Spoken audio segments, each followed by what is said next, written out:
আমাৰ বিদ্যালয় বুলি নহয়, এই গোটেই লাইনটোত যিমানখিনি বিদ্যালয় আছে চবতেই হৈ আছে। ধাৰাবাহিকভাৱে আজি ইটো ৰুমৰ পৰা দুখন ফেন নিয়ে যদি আকৌ সিটো ৰুমৰ পৰা দুখন ফেন লৈ যায়। তেনেকেই বহুত আমাৰ বিদ্যালয়ৰ পৰা কমেও 3 বছৰত কেইবাখনো ফেন নিলে এতিয়ালৈকে। আৰু বাল্ববিলাকো লগালে লগতে লৈ গুচি যায়। আৰু প্ৰশাসনৰ আপোনালোকৰ জৰিয়তে প্ৰশাসনক ক'ব বিচাৰোঁ যে সেই ক্ষেত্ৰত আপোনালোকে যাতে বিহিত ব্যৱস্থা লয়।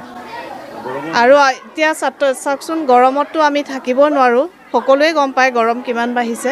এই গৰমত এতিয়া ছাত্ৰ ছাত্ৰীয়ে কেনেকৈ কি মানসিকতাৰে পঢ়িব, আমি কেনেকৈ পঢ়াম, আৰু ফেন যে আনি লগাম সেইটোতো মানে কি লগাম হয়, আকৌ যদি লৈ যায় পাঠদানত বহুত অসুবিধা হৈছে। ছাত্ৰ ছাত্ৰীয়ে বহুত কষ্ট পাইছে। ইমান গৰমত আমিয়ে নোৱাৰোঁ থাকিবলৈ। আৰু গোটেই ল'ৰা ছোৱালীখিনি যেতিয়া একেলগে বহি থাকিব সিহঁতৰতো আৰু কষ্ট হয়। একেলগে থাকিলেতো মানুহৰ মাজত এনেও এটা গৰম অনুভৱ হয়। এতিয়া ফেনো নাথাকে, সিহঁতে কি মানসিকতাৰে পঢ়িব। গতিকে প্ৰশাসনক আপোনালোকৰ ফালৰ পৰাই মানে জনাইছোঁ যে আপোনালোকে বিহিত ব্যৱস্থা সোনকালে ল'লে ভাল হয়।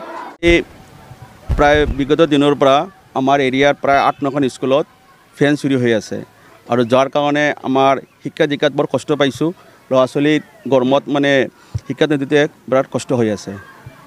আৰু আমি আপোনালোকৰ মাধ্যমত আবেদন জনাইছোঁ যে শীঘ্ৰে এই চোৰকেইটাক ধৰি পেলাই আমাক এই যিটো পৰিস্থিতিৰ সন্মুখীন হৈছে তাৰ সমাধান দিয়াৰ কাৰণে থানাত জনাইছিলোঁ। এই আমাৰ ইজাৰ আছে ছাৰ, তেওঁলোকে এটা ক্লু দিছে যে আপোনালোকে অলপ চোৱা চিতা কৰক। যিহেতু আমি এইটো কাৰণত আমি অহাকালি ৰাজহুৱা সভা দিছোঁ, কিন্তু আতংক চুৰি হৈয়ে আছে। আমাৰ ফেন 6খন চুৰি হৈছে ছাৰ, 3টা ক্লাছৰ পৰা। এটা চিলিণ্ডাৰ চুৰি হৈছে। ইয়াৰ পিছত আমাৰ দমকলৰ ওপৰ মাথাটো চুৰি হৈছে।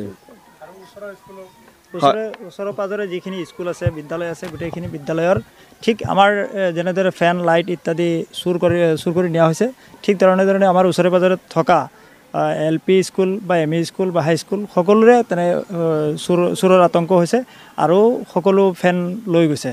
তেওঁলোকে যিসকলে নিছে তেওঁলোক ক'ৰ হ'ব আমি নাজানো, কিন্তু আমি যদিও আমাৰ স্কুল কৰ্তৃপক্ষৰ তৰফৰ পৰা আমাৰ হেড ছাৰে আমাক লগত লৈ গ'লে স্কুল কমিটিৰ সদস্যবৃন্দকো লগত গৈ পেলাই থানাত আমি এখন এজাহাৰ দিছোঁ। আৰু সেইমতে OC ছাৰ আহি পেলাই ইনভেষ্টিগেট কৰিছে, যদিও আজিলৈকে কোনো সুফল দেখিবলৈ আমি পোৱা নাই।